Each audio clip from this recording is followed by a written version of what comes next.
인터넷상에서 여경을 둘러싼 네티즌들의 의견이 분분한 가운데 2년 전 여경의 소극적인 대처로 논란이 되었던 사건이 다시금 재조명되고 있습니다.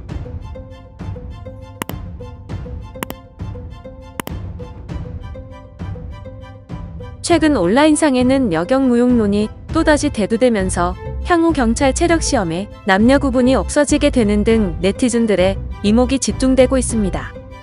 그러면서 한 인터넷 커뮤니티에서는 관악구 여경 논란의 결말이 재조명되고 있는데요. 이는 2019년 3월 관악구의 한 초등학교 인근 만취 상태로 흉기를 휘두른 남성을 제압하는 과정에서 한 여경이 멀찍이 떨어져 팔짱을 낀 채 구경만 하고 있었다는 내용의 사건으로 이후 또 다른 여경이 등장했지만 두리번거리면서 제압에 도움을 주지 못하고 스마트폰만 만졌다며 큰 비난을 받은 사건입니다. 당시 현장에 있던 한 시민이 촬영한 영상은 유튜브를 통해 공개돼 조회수 500만 회를 넘기는 등 큰 파장을 일으켰습니다. 하지만 논란의 내용은 일부 거짓인 것으로 드러났습니다. 다수 매체의 취재에 따르면 팔짱을 낀 채 구경을 하던 여경은 여성 경찰이 아닌 60대 남성이며 지나가던 행인이었던 것으로 밝혀졌습니다. 이어 뒤늦게 도착해 스마트폰을 하던 여경은 여성 경찰이 맞으나 관할 파출소가 아닌 인접파출소 근무자로 출동 시간이 달랐기 때문에 마무리되는 단계에서 도착한 것으로 전해졌습니다. 경찰 관계자는 해당 여경이 스마트폰을 조작한 것에 대해 부상당한 경찰관이 있어 신고를 위해 스마트폰을 사용한 것이라며 이후 무전기를 통해 이미 신고가 되었다는 것을 확인하고 구조작업에 참여했다고 전했습니다. 한편 이와 비슷한 사건이 2달 뒤에 또 일어났습니다.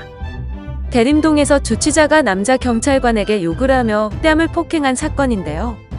이때 함께 출동했던 여성 경찰관이 본인이 직접 체포하지 않고 남자 시민에게 주치자 손에 숟값을 채워줄 것을 요청했다는 보도가 나와 여경 무용론에 불을 지폈습니다.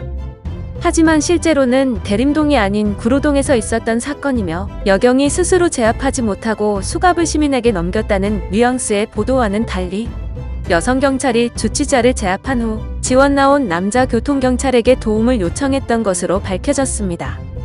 당시 지원 나왔던 교통경찰은 추후 이 사건이 논란에 휩싸이자 나서서 자신은 수갑 채우는 것만 도왔을 뿐이라며 사실을 설명했습니다. 이처럼 나날이 확산되고 있는 젠더 갈등의 가짜뉴스가 이용당하고 있는 양상입니다. 이와 관련해 네티즌들은 사실도 있고 오해도 있고 주작도 있구만, 잘 판단하자. 이런 거 가지고 남녀 나눠서 싸우는 거 그만 좀 했으면. 남자든 여자든 어디나 일 못하는 사람은 꼭 있음. 꿀 빠는 사람도 꼭 있음. 일반화 노노.